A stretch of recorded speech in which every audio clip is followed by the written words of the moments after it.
Due to strict adherence to the rules of engagement, a 4 square kilometer no-fire zone was declared around Madu Shrine, and commanders passed special instructions down to each individual soldier as not to use any weapon within the no-fire zone.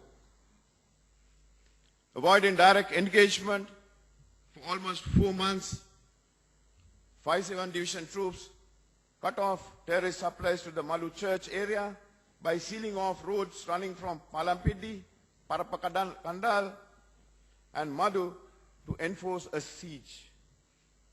Capture of Madu with no damage to the shrine was a classic example of the professionalism and immaculate battle planning of the 5-7 Division, which was greatly appreciated by the chief priest of the church who visited it just after the liberation. The 5-8 Division, which was advancing in an axis astride the A32 road, liberated Adampan Junction on 9th May 2008 by capturing a well-fortified bunker line running across the Mante-Adampan road.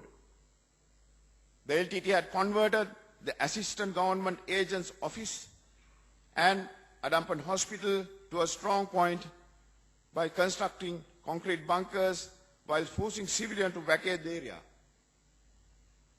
This provided ample proof for its disregard to international humanitarian law.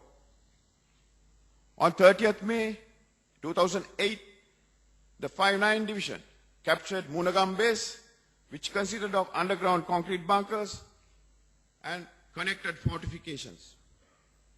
In the Western Front, the operations to liberate the Rice Bowl by 5-8 Division was resisted by the LTTE till 29 June 2008. A heavily fortified defense line consisting ditch, ban across the vast open terrain and waterways posed a great obstacle to the advancing troops. Troops conducted night maneuvers through laterally dug trench lines to reach terrorist defense lines. The 5-8 Division's maneuver was well supported by the 5-7 Division, which exploited with speed towards north, capturing Periamadu, threatening the LTT's eastern flank, affecting an envelopment that conditioned the LTT to vacate the Rice Bowl. On 30th June 2008, 5-7 and 5-8 divisions linked up south of Periamadu, thus forming the widest ever front created against the LTT.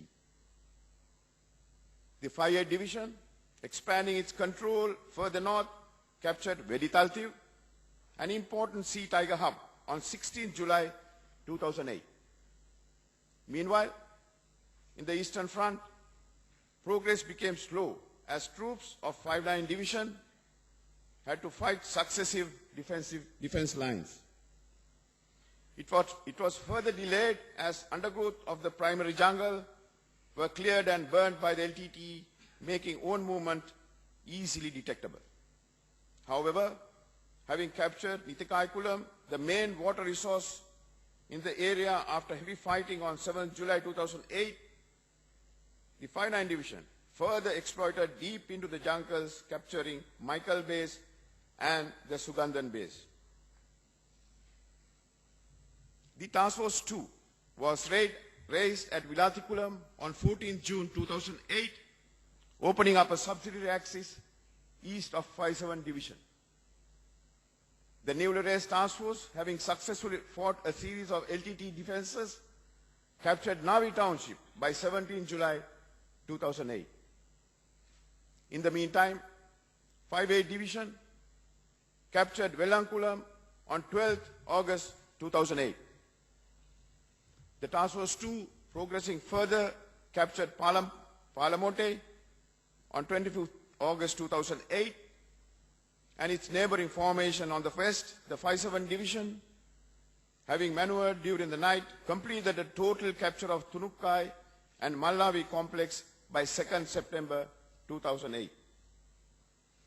Capture of this important communication center by the 5-7 Division brought major success to the whole front as the road running from Vellankulam via Tunukkai to Mankulam had been the main supply and reinforcement route of the LTT. The terrorist ditch Kumban, constructed connecting western coastal line at Nachikuda via Akkarankulam to Thiruvurukhandi, had stalled further progress of both 5-7 and 5-8 divisions in general areas at Akkarankulam and Nachikuda respectively. Initially in the month of October, the band was breached from a few locations, but troops had to pull back due to intense counterattacks with heavy volumes of indirect fire by the LTT, which caused substantial amount of casualties, thus reducing the combat efficiency of fighting formations. Identifying a training need, on-the-job and model training was conducted and a battle drill based on simultaneity and tempo was adopted. Subsequently, both divisions carried out concerted attacks simultaneously from several locations, and the earth band was captured entirely. In the process, Nachikuda was captured on 29th October 2008, and on 5th November 2008, Akkarankulam, an important communication center, was completely liberated, having repulsed repeated counterattacks. Capture of Nachikuda Akkarankulam earthband was one of the key achievements of the entire operation, as the LTT intention was to fight its main battle there by launching a full-scale counterattack and exploit further. Having comprehensively beaten the LTT counterattacks, troops gained confidence, creating an ideal physical and mental condition to continue with the operation. The engagement at Akkarankulam was significant in few other aspects as well. Having been defeated comprehensively at the initial stages in a terrain which they selected, the LTT shifted its modus operandi to a semi-conventional defensive posture of ditch kumbans. In order to overcome the shortage of manpower, terrorists forcibly mobilized civilians and the earth-moving machines to construct ditch kumbans, violating human rights of the people held under their control.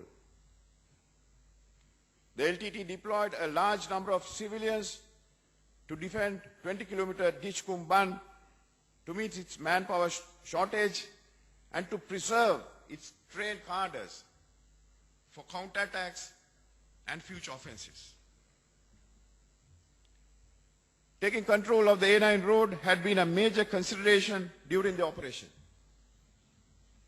However, no initial attempts were made to capture the A9 road to ensure maintenance of safe passage for civilians, patients arriving from the LTT-held areas, and to transport essential items such as food, medicine, etc. for civilians who had been held forcibly by the LTT. But as operations progressed,